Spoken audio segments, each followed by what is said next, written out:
and shining that, eventually they will start to back down. They will realize that they're no longer, getting in there with the little, pick. I don't know, I'm getting like the ice pick thing, right? Like poking you, making you respond. So it's all about really How to really forgive and heal from the father wound. He's still alive and very disapproving of my life, even though my life is beautiful. How do I protect myself? mm, anchor into the beauty of your life first and foremost. And I know you're doing that because you've said it and you've stated it, but really anchor in to why you are living your life the way you're living it, because you're doing it with great intention.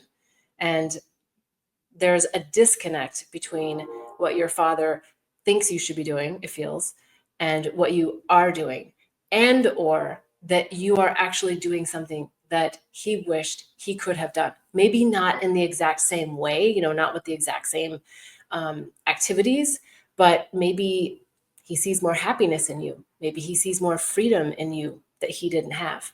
And while we like to think that our parents aren't the jealous type, and I'm not trying to label him as jealous, I'm just saying, I just flow with what comes to me intuitively. So, um, yeah, let's just see where this heads. And maybe there is jealousy there. Maybe that really is the core of it. But there's some emotion, there's some rub there. And sometimes, and again, I'm not saying this is for you necessarily, but there is a resentment that a parent may have when a child comes in onto planet Earth. And it has nothing to do with you specifically. It has to do with what was going on in their life at that point in time. Something that they feel got taken away from them, something that they feel they got forced into, something that they feel was, yeah, just wrong. And that they kind of are holding this victim card for this, and they're projecting that onto you. And because you're so sensitive in a good way, you're feeling all of that and you're feeling that disconnect and that discord. And so I think that's why the first step is to really anchor in, why am I living my life the way that I'm living it?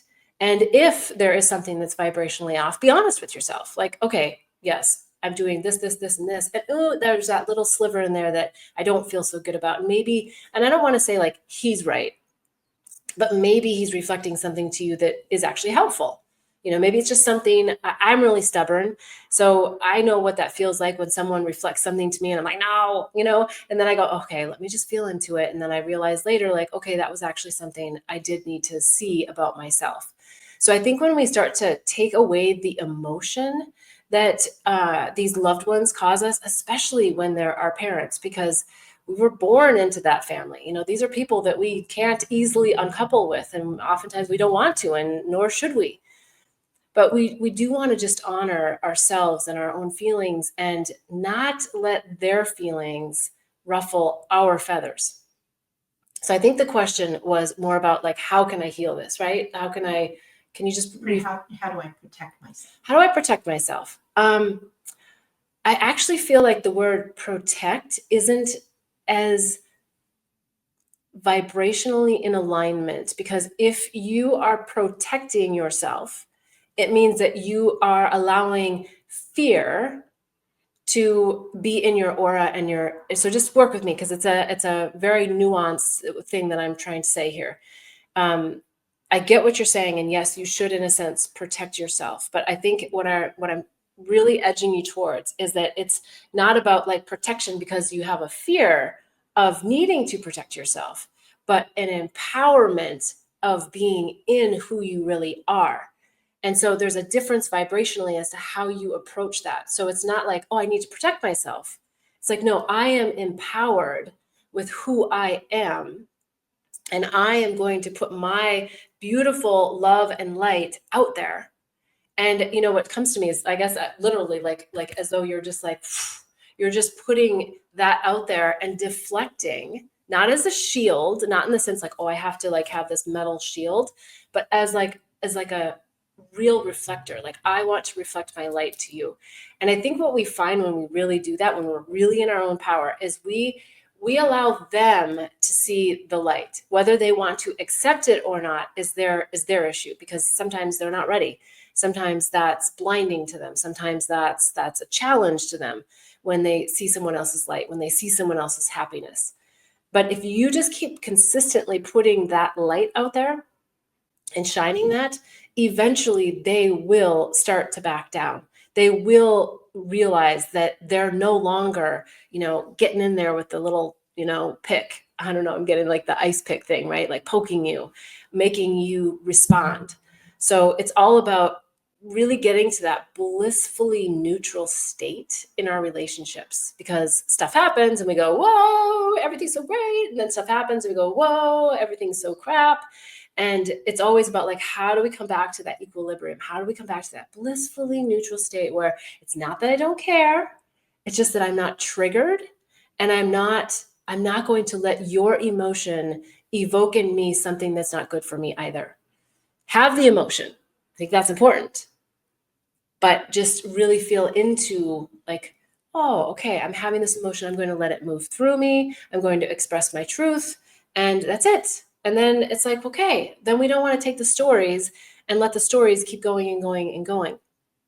So yeah, I would just, again, be really clear on who you are and why you're living the life that you're living. And that's also a really great challenge to have, because if you can live the life that you know you're led to lead, then you are breaking through a real intense societal construct, probably your familial construct, right? Your family, and from generations. So you're doing good work. So stay the course on this. You're doing more for him than he ever knows, and he's doing more for you than you might think too, even though sometimes it feels a little bit painful. All right.